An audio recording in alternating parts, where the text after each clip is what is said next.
જય સ્વામિનારાયણ, જય શ્રી કૃષ્ણ। આજે આપણે તમે ઘઉંની અને ચોખાની ચકરી તો ખાધી જ હશે, પણ આજે આપણે અલગ ચકરી બનાવીએ છીએ જુવારના લોટની। તો મેં એક બાઉલ જુવારનો લોટ લીધો છે, એને કોરો શેકી લીધો છે। અડધો બાઉલ છે બાજરીનો લોટ છે અને અડધો બાઉલ ચણાનો લોટ છે। હળદર છે, જલજીરા પાવડર છે, હિંગ છે, તલ છે, મીઠું છે, લાલ મરચું પાવડર છે અને પાણી। ચકરી બનાવવા માટે સૌપ્રથમ આપણે જુવારનો લોટ લઈશું, બાજરીનો લોટ છે, ચણાનો લોટ છે,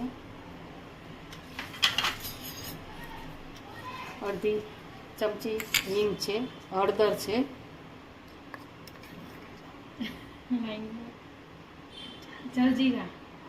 જલજીરા પાવડર છે અડધી ચમચી, ચપટી હિંગ છે,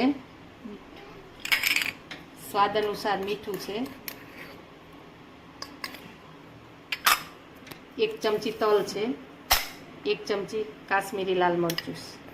હવે આને આપણે મિક્સ કરીશું, મોણ નથી નાખવાનું, એમને આપણે લોટ બાંધીશું મિક્સ કરીને।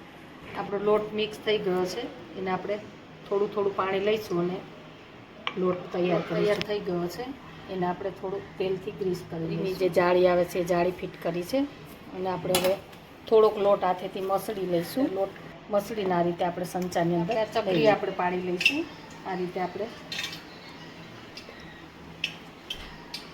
સાચવીને થોડીક પાડવાની છે, કારણ કે જુવારનો લોટ છે એટલે।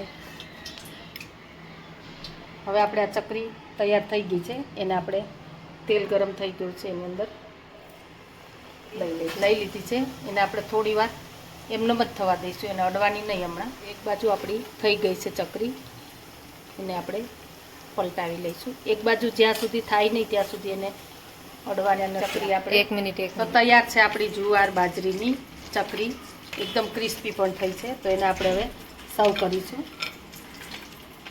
ડાયાબિટીસવાળા પેશન્ટ હોય એમને પણ ખાવા માટે બહુ સારી છે, કારણ કે જુવારનો અને બાજરીનો લોટ હેલ્ધી છે, ઘઉંનો લોટ તો એ લોકો ન ખાતા હોય એટલા માટે। તો તૈયાર છે આપણી જુવારની ચકરી, એકવાર ચોક્કસ ટ્રાય કરજો। તમને અમારો વિડીયો ગમે તો લાઇક, શેર અને સબસ્ક્રાઈબ કરવાનું ભૂલતા નહીં।